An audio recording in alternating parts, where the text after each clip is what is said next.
Good afternoon, all. I hope you all are gaining a lot from Dissertation Projects 2021 webinar series. Now we have come to the last day of this webinar series. In this particular session, me and Professor Navani would be talking about science videos and how to make them. My topic of research will be particularly brain glucose metabolism.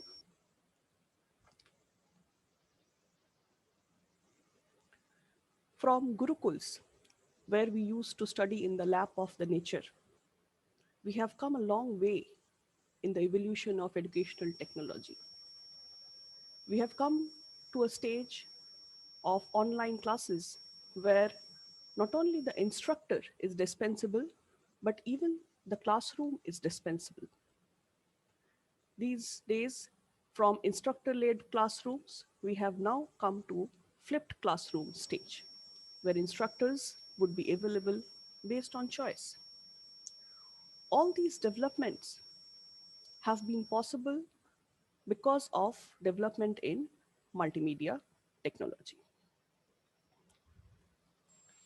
Now, there is a huge impact of multimedia in education.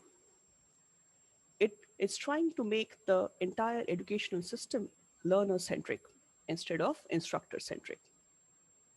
It is definitely paying attention how to improve learner engagement, how to enhance the attention span of the learners, how to convey the information effectively, lucidly, and even scientific experiments if it can demonstrate through online mode. Now, the problem is these multimedia technology could sometimes be overwhelming. Too much use of multimedia could even be destructive to the learners. Therefore, it is the need of the hour that we make rationally, scientifically designed teaching content. People who can do that are currently in huge demand and will be in huge demand in the future.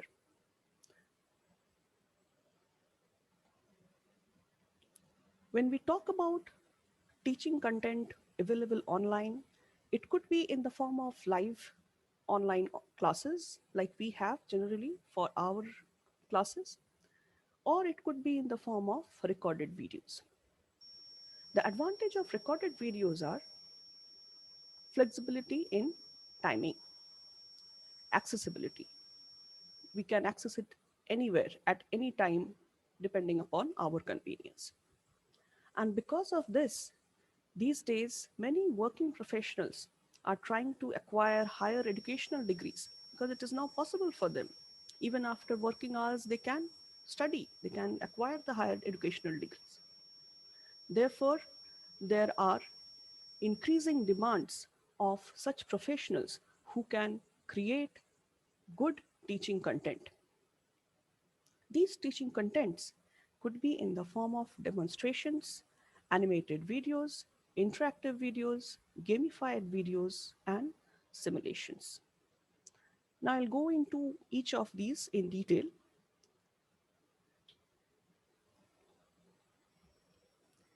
In demonstrations, there is an instructor who is performing the experiment while recording and while explaining each step. So the experiment is occurring, the observers or the learners get the pleasure of observing the steps of the experiments or even the result of the experiment. Okay, they can discuss the critical steps, understand the critical steps which are required for performing that particular practical, and even discuss amongst the peers with the instructor, collaborate on how to improve the experimental design and all that, but will not be able to perform. These type of demonstration videos are very effective for kids. When you show it to them, they are very, very happy because they just are happy seeing the outcome of the experiment. Now comes the next type of the video, that is animated videos. See, look at these two hearts. One is a still picture, the other one is a GIF image. The opening and the closing of the valves, contraction of the heart, movement of these blood vessels, all these are creating a huge impact on the learner. That is why it is much more engaging. GIF technology was one of the preliminary animated technology which came into existence.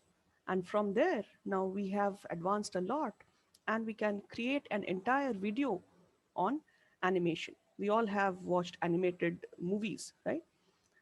Now, even the same technology can be used for creating scientific videos. There are various types of softwares like EasyVid, RenderForest, Animaker Edify, Powtoon. All these softwares can be used for creating such animated educational videos. Some of them are even free. The next step in enhancing learner experience is to create interactive videos. What if instead of just watching, we can play a part in the video? That is role playing. It will give the sensation to the learner that they are inside the video. Let's imagine there is a button in the video which, if you push, you will see the insulin getting released from the pancreatic cells. It will give you a feel that you are controlling that video, you are part of that video. So, definitely enhances cognitive engagement. Now, you will think, how can we make the tissues more sensitive to insulin? How can we increase the glucose transport inside the cell? So, it will start enhancing your creative thinking. Now, how are these interactive videos being made in education technology? It doesn't require very high programming needs. You don't have to be an expert in coding. There is a simple technology, button technology, which have been incorporated in many softwares like H5P. And with this technology, you can incorporate simple buttons in your video, which will make the video interactive. So even teaching videos can be made interactive with the incorporation of such simple technologies. Tagging. You can tag a particular cell or a particular organ in a particular name. Okay. Even you can give your name. So that will make you feel that you are inside the video. Okay. So these are simple techniques which helps in creating interactive videos in education. Now, let's take one more step forward.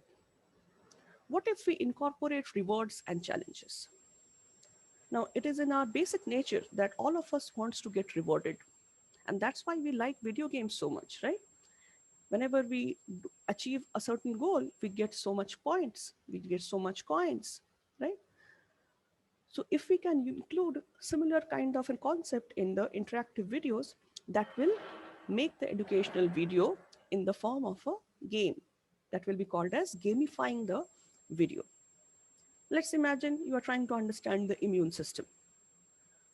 What if I incorporate points for killing each pathogen? So more pathogens you kill, more points you earn. So that will give you a sense of achievement, sense of engagement, and therefore it will enhance your cognitive thinking as well.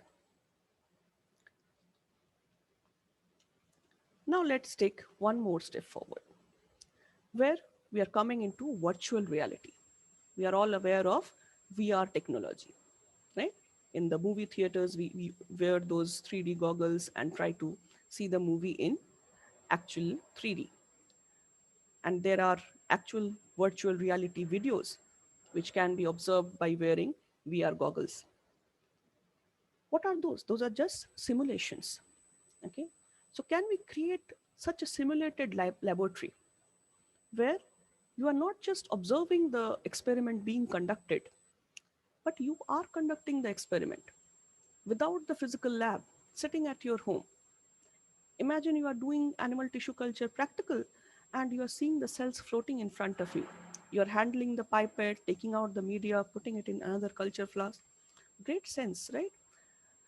So If all these can be achieved through enhancement of VR technology in future, we will be able to achieve good virtual laboratory. Not only VR technology, actually graphics are enhancing, are getting developed these days, which are creating simulated laboratories, but they are still in their infancy. So we can analyze the experiment, we can analyze where we went wrong, we can redo the experiment, enhance the results, okay, discuss amongst our peers, okay.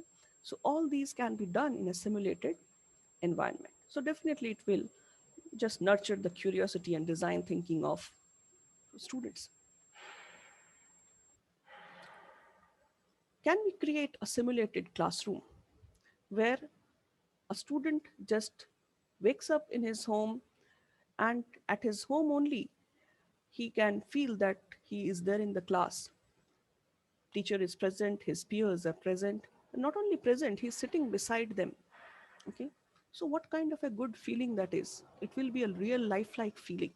So that's where the technology aims to reach at this current stage.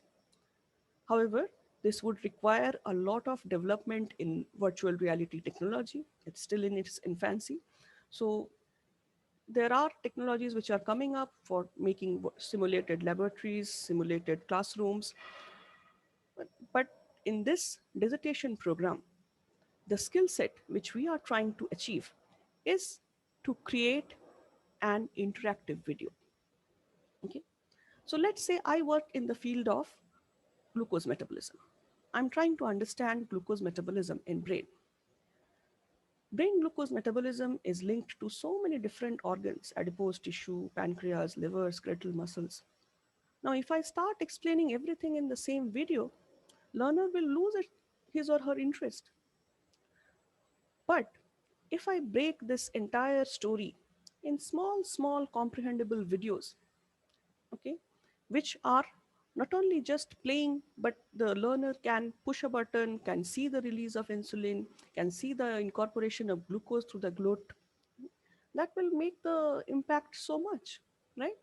So that's what I intend to achieve in this dissertation program, where I would be able to impart the knowledge of making interactive video by incorporating button technology.